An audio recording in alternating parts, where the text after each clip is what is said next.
યાત્રાધામ સોમનાથમાં રિક્ષા ચાલકોને આરટીઓ દ્વારા હેરાન કરતા 300 રિક્ષા ચાલકો સદભાવના ગ્રાઉન્ડમાં ભેગા મળીને આરટીઓ કચેરીનો વિરોધ કર્યો. સોમનાથ મંદિરની આજુબાજુના રિક્ષા ચાલકોને આરટીઓ કચેરી દ્વારા સતત હેરાનગતિ કરતા રિક્ષા ચાલકોમાં ઉગ્ર રોષ ફેલાયો છે અને 300થી વધુ રિક્ષા ચાલકો સોમનાથ સદભાવના ગ્રાઉન્ડમાં એકઠા થયેલા છે અને વિરોધ નોંધાવ્યો છે. રિક્ષા ચાલકોનો આક્ષેપ છે કે સોમનાથ મંદિર અને આજુબાજુના વિસ્તારમાં અને સોમનાથથી વેરાવળ વચ્ચે રિક્ષા ચલાવી અને પોતાનું ગુજરાન ચલાવતા હતા, પરંતુ છેલ્લા 2 દિવસથી આરટીઓ કચેરીના કર્મચારીઓ દ્વારા આડેધડ 50થી 60 રિક્ષા ચાલકો સામે કાર્યવાહી કરવામાં આવેલ છે. તેવો રિક્ષા ચાલકોનો આક્ષેપ છે, જેથી રિક્ષા ચાલકોમાં ભારે રોષ ફેલાયો છે અને આ તમામ રિક્ષા ચાલકો આજે તેમના કામ ધંધો બંધ રાખી વિરોધ નોંધાવેલ અને સોમનાથ સદભાવના ગ્રાઉન્ડમાં તમામ લોકો એકઠા થયેલા અને આરટીઓની હેરાનગતિને કારણે 500 જેટલા રિક્ષા ચાલકો પરિવારો હેરાન પરેશાન થઈ ગયા છે. એવો રિક્ષા ચાલકો અને રિક્ષાવાળાઓએ આરટીઓ સામે આક્ષેપ કર્યો છે. આ બાબતે શહેર કોંગ્રેસ પ્રમુખ પ્રકાશભાઈ વાયલુએ જણાવ્યું કે 4 થી 5 દિવસથી આરટીઓ દ્વારા રિક્ષા ચાલકોને ખૂબ જ હેરાન કરવામાં આવે છે અને સોમનાથની આજુબાજુના વિસ્તારમાંથી ગમે ત્યાંથી ઉપાડી લેવામાં આવે છે અને સોમનાથ પાર્કિંગમાં 30 રૂપિયા ભરી અને ધંધો કરીએ છીએ ત્યાંથી પણ પકડી અને 4 થી 5 હજારનો દંડ ફટકારવામાં આવે છે, એવો પણ આક્ષેપ કર્યો છે.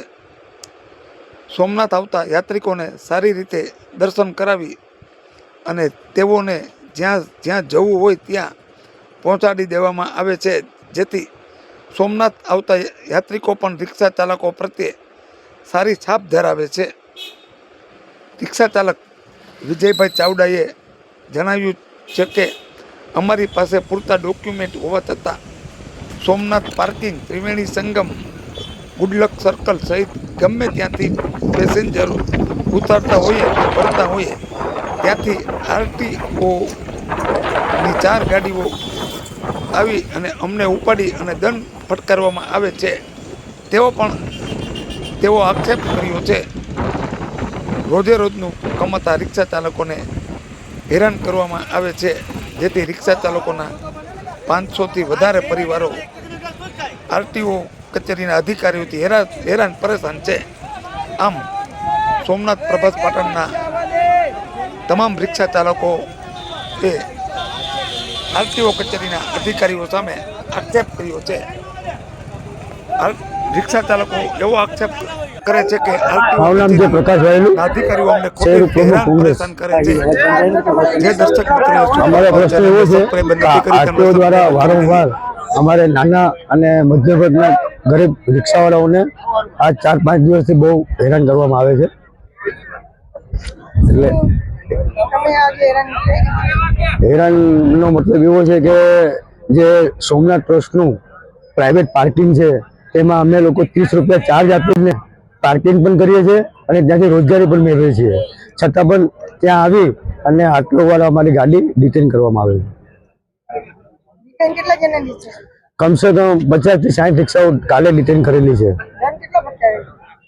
સમજી લો કે એક રિક્ષાને 4 થી 5 જેવો દંડ આવે અને આવા નાના જે ગરીબ લોકો રિક્ષાવાળા છે અને આવડે ધંધો પણ ન કરતા હોય, રોજનો 400 થી 500 ગુજરાન ચલાવતા હોય, એટલે આવા 5000 દંડ અમે ના ભરી શકીએ. જે આ રિક્ષા પણ અમારું વાહન એક સેવાનું વાહન જ છે. એમાં અમે બહારથી યાત્રાળુ આવતા હોય તેને સારી રીતે સાચવી વ્યવસ્થાપૂર્ણ એને બધું સાઇટસીન ફરાવી અને સોમનાથ ટ્રસ્ટમાં જે ફ્રી નિઃશુલ્ક ભોજન છે તે ભોજન પણ કરાવીએ છીએ અને વ્યવસ્થિત ફરાવી અને પાછા એને રિટર્ન રેલવે સ્ટેશન અથવા બસ સ્ટેન્ડ પણ મૂકીએ છીએ અને સારી એવી એક અહીંયાથી રિક્ષાવાળાઓની છાપ લઈને લોકો જતા હોય અને જો આવી રીતના અમારી ઉપર રિક્ષાવાળા ઉપર જો આવી રીતના કિન્નાખોરી રાખવામાં આવતી હોય તો ખરેખર એ અન્યાય છે. આવેદન પત્રમાં એવું છે કે અમે લોકો આજે અત્યારે મિટિંગ કરશું જનરલ અને પછી એક નિર્ણય લઈશું કે આવેદન પત્ર આપણે કલેક્ટરશ્રીને આપશું ને સુપરત કરશું.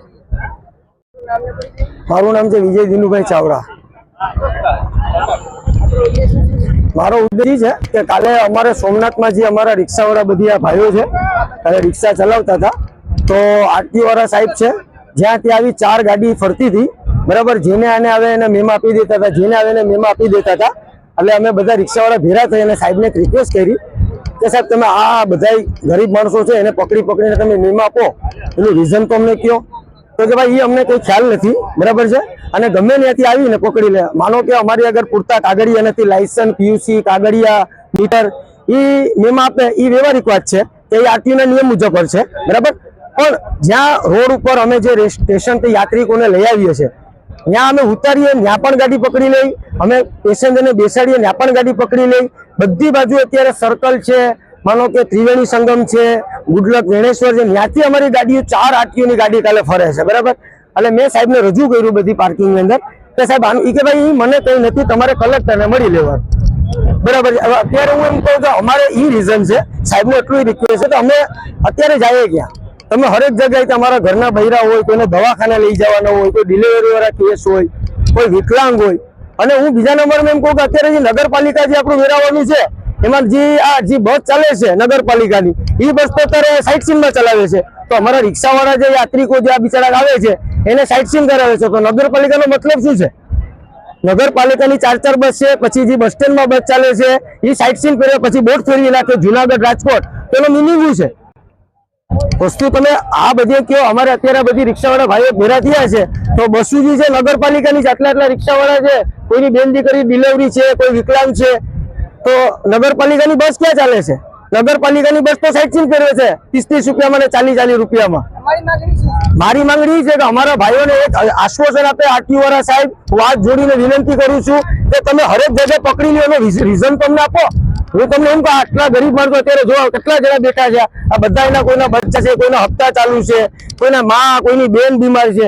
એક રીઝન તો તમે અમને આપો કે ભાઈ તમારું આ વિક્રમ અમને નથી ગમતું, હાલો તો અમે રિક્ષાઓ કાલથી બંધ કરી દઈએ, તમે કહો તમે ઘરે જ રાખી દઈએ. અને તમારે એવું લાગતું હોય કે અમારે રિક્ષાવાળા અનલીગલી નહીં તો તમે બધી રિક્ષાવાળા પોલીસ ચોકે જમા કરી દઈએ. તમારે દોડવાની છે, મહેનત કરવાની કઈ જરૂર નથી. એક વસ્તુ સમજી લ્યો, તમારે મહેનત આટલા રિક્ષાવાળા છે સાહેબોને દોડવાની જરૂર નથી. તમે બધા મને કહી દો અમે 500 રિક્ષા છે ને પોલીસ ચોકે જમા કરી દઈએ. ખોટો તમારો ટાઈમ બગાડ્યો. તમે અમારે પકડીને લઈ આવો, આ ભાઈને લઈ આવો, ઓલા ભાઈને, આ બધાને અત્યારે કોઈ આગળ પૈસા નથી મહેમાના. આજ કોઈની માં બીમાર છે, કોઈની બેન બીમાર છે, કોઈનો દીકરો બીમાર છે, આ બધીની હાલત જોઈ લે. આ બધી ગરીબ માણસો છે તો એનું રીઝન તો તમે અમે આપો.